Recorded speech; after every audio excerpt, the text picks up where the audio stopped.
Hello everyone, welcome to our channel. Last video में हमने start किया था सेक्शन 35। सेक्शन 35 का हमने देखा था सब सेक्शन 1, जिसमें हमने एक स्टोरी देखी थी और उसके सारे प्रोविजंस को समझा था। उस स्टोरी की हेल्प से हमें वो सब सेक्शन के सारे पॉइंट्स रिमेम्बर भी रहेंगे फॉर लॉन्ग टर्म।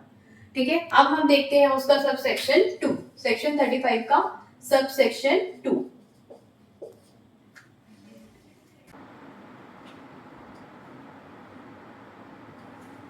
तो इसका सबसेक्शन 2 कहता है कि कोई भी नॉन कॉग्निजेबल ऑफेंस हुआ है। नॉन कॉग्निजेबल मतलब कोई भी छोटा ऑफेंस हुआ है, तो ऐसी सिचुएशन में अगर कोई क्रेडिबल इंफॉर्मेशन मिलती है, क्रेडिबल इंफॉर्मेशन मतलब जिस पर हम रिलाई कर सकते हैं, उसकी कोई क्रेडिबिलिटी है, फेक नहीं है, या फिर कोई भी सस्पिशन है, या फिर कोई भी कंप्लेंट रिसीव हुई है,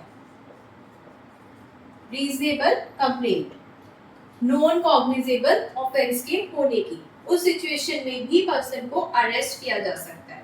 लेकिन कब? जब हमें सेक्शन 39 को भी हमें फॉलो करना है, अदरवाइज हम नहीं कर सकते। हमें सेक्शन 39 को भी फॉलो करना है। सेक्शन 39 क्या कहता है?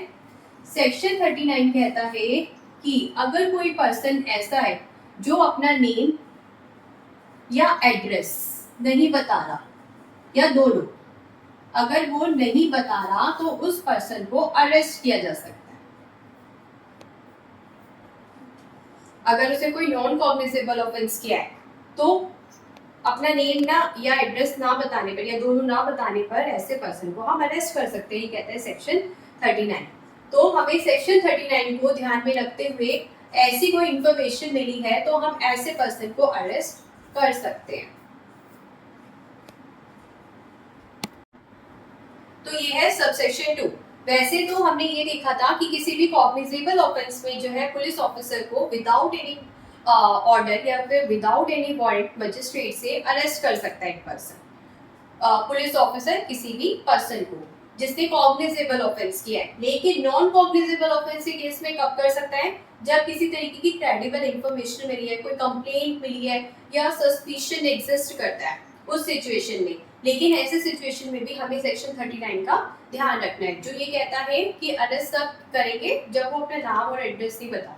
अगर किसी पर्सन ने नॉन कॉग्निजेबल ऑफेंस किया और पुलिस ऑफिसर ने उसका नाम पूछा, उसका एड्रेस पूछा, उसे बता दिया, तो फिर ऐसी सिचुएशन में अरेस्ट नहीं किया जा सकता सेक्शन 35 में।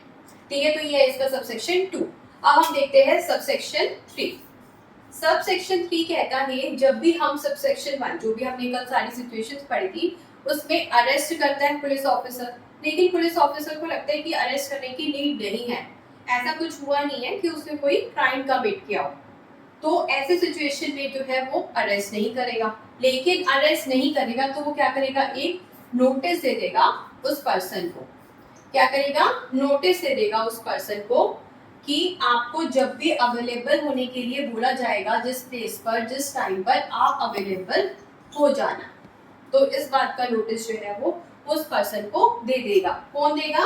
पुलिस ऑफिसर नोटिस दे देगा। सिर्फ ये बताता है हमारा सबसेक्शन 3। अब सबसेक्शन 4 क्या कहता है? सबसेक्शन 4 कहता है कि अब जब पर्सन को नोटिस मिल गया तो ये उस पर्सन की ड्यूटी है कि जब भी इस पर्सन को बुलाया जाएगा, ये पुलिस स्टेशन में प्रेजेंट हो जाएगा, या फिर जो भी इसको काम करने के लिए कहा जाएगा ये वो काम करेगा। ठीक है, तो जो भी नोटिस की टर्म्स होगी वो इसको कंप्लाई करनी होगी। ठीक है, अब हम देखते हैं सबसेक्शन 5 क्या कहता है। सबसेक्शन 5 कहता है कि अगर ये पर्सन जो है इस टर्म्स का कंप्लाई नहीं करता, अगर ये पर्सन इन टर्म्स का कंप्लाई नहीं करता तो ऐसे पर्सन को अरेस्ट किया जा सकता है। ये कहता है हमारा सबसेक्शन 6 कि अगर ये कंप्लाई नहीं करेगा तो पुलिस ऑफिसर जो है दूसरी चीजों को ध्यान में रखते हुए इसको अरेस्ट कर लेगा। सबसेक्शन 5 हमारा कहता है कि वैसे तो ये पर्सन सारी कंडीशंस को पूरा कर रहा था, लेकिन फिर भी पुलिस ऑफिसर को लगता है, कि नहीं भाई, इस पर्सन को जो है अरेस्ट कर लेना चाहिए, तो पुलिस ऑफिसर इसको स्टिल अरेस्ट कर सकता है। लेकिन अरेस्ट करने के लिए उसको रीजंस रिपोर्ट करने होंगे, तभी ऐसा वो कर सकता है, अदरवाइज नहीं। सब सेक्शन 6 को देखने के बाद अब हम देखते हैं सब सेक्शन 7। सब सेक्शन 7 ऐसे पर्सन के बारे में बात करता है जो इनफॉर्म है, मेंटली या फिजिकली, मतलब इनकेपेबल है, चल नहीं सकता या किसी भी तरीके से जो है वो फिजिकली इम्पेयर्ड है, अनेबल्ड है, डिसेबल्ड है या फिर मेंटली डिसेबल्ड है, मेंटली या फिजिकल।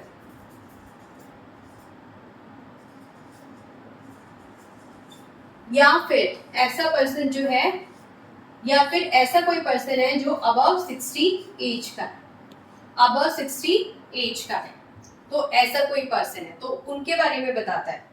तो अगर ऐसे पर्सन को अरेस्ट करना है तो ऐसा पर्सन करेगा जो डिप्टी सुपरिटेंडेंट ऑफ पुलिस की पोजीशन से नीचे का पर्सन नहीं है, और इस पर्सन ने जो है ऐसा क्राइम किया है जिसकी पनिशमेंट 3 साल से कम है, तो ही ऐसा होगा।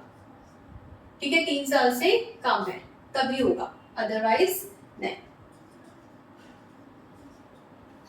एक पर्सन है रकुल, ये जो है ये मेंटली जो है डिसेबल है, ये बंदा मेंटली डिसेबल है। अब इसको अरेस्ट करना है, पुलिस ऑफिसर को इस पर्सन को अरेस्ट करना है। ये पर्सन जो है मेंटली डिसेबल है, इन्फॉर्म हो गया। तो ऐसी सिचुएशन में डिप्टी सुपरिटेंडेंट ऑफ पुलिस जो है इसको अरेस्ट करेंगे, मतलब इनकी परमिशन से ही अरेस्ट होगा, अदरवाइज नहीं होगा। परमिशन लेनी होगी टू अरेस्ट, किसकी? डीएसपी की, अदरवाइज इसका अरेस्ट नहीं हो सकता। या फिर एक बूढ़े से अंकल है, 70 साल के अंकल है, चश्मा वश्मा भी लग गया है, ठीक है, ये है हमारे ओल्ड मैन, और इन्होंने ऐसा क्राइम करा है जिसकी पनिशमेंट 3 ईयर से कम है। तो ऐसे सिचुएशन में किसकी परमिशन के बिना नहीं होगा इनका अरेस्ट? डीएसपी की रैंक से बिलो नहीं होना चाहिए वो पर्सन, उसकी परमिशन लेंगे और फिर इस पर्सन को अरेस्ट करेंगे। ये बताता है हमारा सबसेक्शन 7 35 का। तो सेक्शन 35 में कितने सबसेक्शन है? 7, तो ये लास्ट है। अब हम देखते हैं सेक्शन 36। सेक्शन 35 के बाद आता है सेक्शन 36। सेक्शन 36 हमें बताता है प्रोसीजर के बारे में। अब जब पुलिस ऑफिसर जो है अरेस्ट करने जाएंगे किसी पर्सन को, तो क्या प्रोसीजर उन्हें फॉलो करना होगा।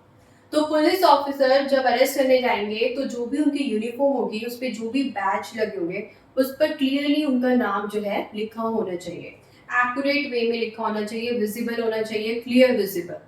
तो प्रॉपर बैच उनका होना चाहिए जो क्लियर हो, एक्यूरेट हो, जिससे कि वो आइडेंटिफाई कर सके खुद को। ठीक है, प्लस उनके पास एक क्या होगा? मेमो। क्या होगा? मेमो। मेमो में क्या लिखा होगा? उस पर्सन का नाम जिसको अरेस्ट करना है, उसका क्या एड्रेस है, उसने क्या ऑफेंस किया है, इस टाइप की चीज जो है उसमें लिखी होगी कि उसको किस ऑफेंस के लिए कन्विक्ट किया, एलिगेशन उसके ऊपर किस ऑफेंस के लगे हुए, ये सब वहां पर लिखा होगा मेमो में। अब ये मेमो लेके जाएगा, मेमो मतलब एक डॉक्यूमेंट, ठीक है, और जब लेके जाएगा तो ये उस पर्सन के सामने इस मेमो को प्रेजेंट करेगा। क्या करेगा? प्रेजेंट इस मेमो को। तो हमारा पुलिस ऑफिसर जिस भी पर्सन को अरेस्ट करने जा रहा है, उस पर्सन को ये मेमो जो है प्रेजेंट करेगा और कहेगा कि आपको इस ऑफेंस के लिए जो है हम अरेस्ट करने आए हैं, गिरफ्तार करने आए हैं। ठीक है, अब इस मेमो पर जो है किसके साइन करवाएगा? कोई भी जो इनका फैमिली मेंबर है, कोई भी जो फैमिली मेंबर है। लेकिन अगर फैमिली में कोई मेंबर जो है प्रेजेंट नहीं है जो इस पर साइन कर सके, तो किसके साइन होंगे? जो भी इसकी सोसाइटी में पर्सन रहता होगा, कोई भी रिलायबल पर्सन, क्रेडिबल पर्सन, उसके जो है हम साइन ले सकते हैं। credible person of society.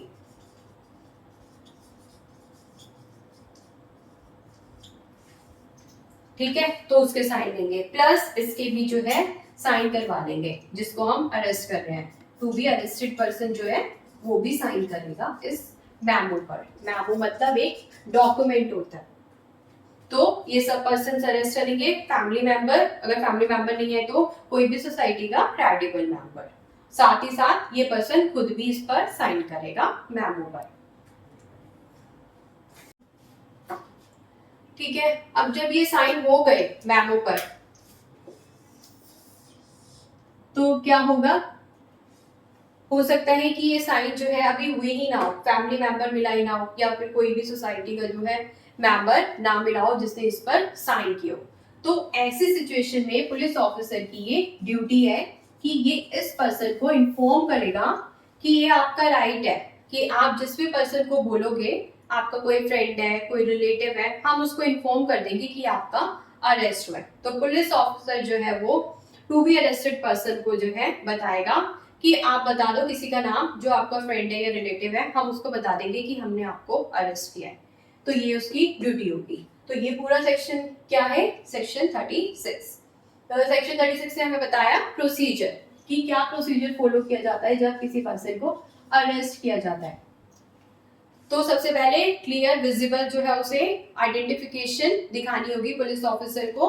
उसके बाद वो एक मेमो लेके जाएंगे, मेमो पर साइन करवाएंगे उसी बंदे के जिसको अरेस्ट करना है, साथ ही साथ एक फैमिली मेंबर के। फैमिली मेंबर नहीं है तो कोई भी जो लोकेलिटी का एक रिस्पेक्टेबल बंदा है उसके। लेकिन इन दोनों में से भी कुछ नहीं हो पा रहा कि ना फैमिली मेंबर कर पा रहा, ना लोकेलिटी का कोई मेंबर जो है वो साइन कर रहा, तो इन्फॉर्म करेगा पुलिस ऑफिसर किसको, जिस भी पर्सन को अरेस्ट किया गया है, कि आपको ये राइट है कि आप अपने अरेस्ट का इन्फॉर्म कर सकते हैं किसी भी अपने फ्रेंड को या फिर किसी भी अपने रिलेटिव को। हमें नाम बता दो, हम उस बंदे को बता देंगे कि हमने आपको अरेस्ट किया है, गिरफ्तार किया है। ये बताता है हमारा सेक्शन 36।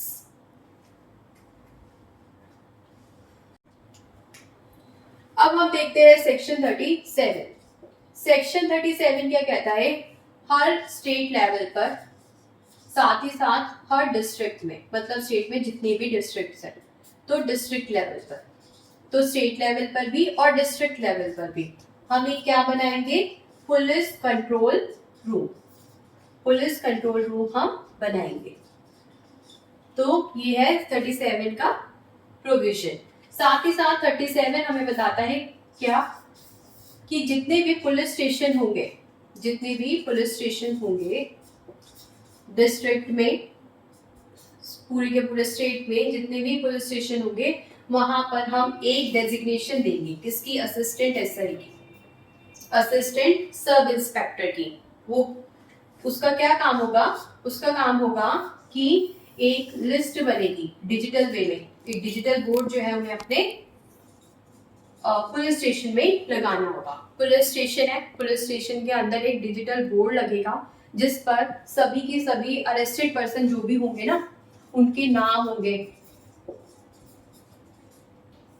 उनके नाम होंगे, उनके एड्रेस होंगे, साथ ही साथ ये बताया जाएगा कि इसको किस लिए अरेस्ट किया गया है, किस लिए गिरफ्तार किया गया है।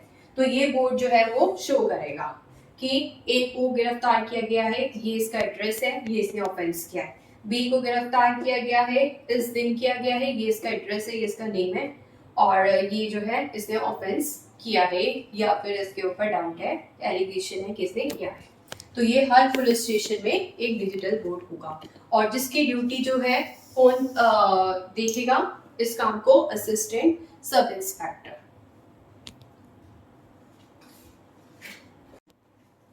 तो सेक्शन 37 को देखने के बाद अब हम देखते हैं सेक्शन 38। 38 सेक्शन हमें बताता है अरेस्टेड पर्सन के एक राइट के बारे में, जो कि होता है एडवोकेट से मिलने का राइट, कि मतलब जो भी उसने एडवोकेट हायर किया है वो उससे मिल सकता है। तो सेक्शन 38 हमें बताता है राइट ऑफ अरेस्टेड पर्सन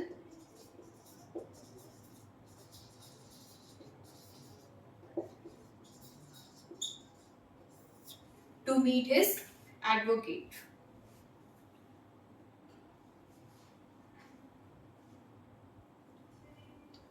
जो भी अरेस्ट पर्सन हो गया, जो भी इस जेल में आ गया, अब उस पर्सन को अगर अपने एडवोकेट से मिलना है तो वो अपने एडवोकेट से मिल सकता है। कब? जब पुलिस आई है इसके पास जेल में इसके पास पुलिस आई है और इससे जो है इंटेरोगेशन कर रही है, पूछताछ कर रही है। तो ऐसे में जरूरी नहीं है कि ये पर्सन जो है कुछ स्टेटमेंट दे, इसके लिए ये नेसेसरी नहीं है कि ये स्टेटमेंट दे, और कंप्लीटली जो है वो एडवोकेट की हेल्प ले सकता है। लेकिन इसका मतलब ये नहीं है कि अगर पुलिस इंटेरोगेशन कर रही है जितनी भी देर के लिए, तो पूरे टाइम ही एडवोकेट यहाँ पर खड़ा रहेगा। कुछ टाइम ऐसा भी दिया जाएगा जब सिर्फ पुलिस है और अरेस्टेड पर्सन है, तो ड्यूरिंग द होल इंटेरोगेशन जो है वो एडवोकेट प्रेजेंट नहीं हो सकता। हाँ, लेकिन जब इंटेरोगेशन हो रही है तो उस टाइम जो है वो अपने एडवोकेट से मिल सकता है, जो भी उसका एडवोकेट है। ये बताता है हमारा सेक्शन 38। तो सेक्शन 39 से हम करेंगे नेक्स्ट क्लास में। Thank you.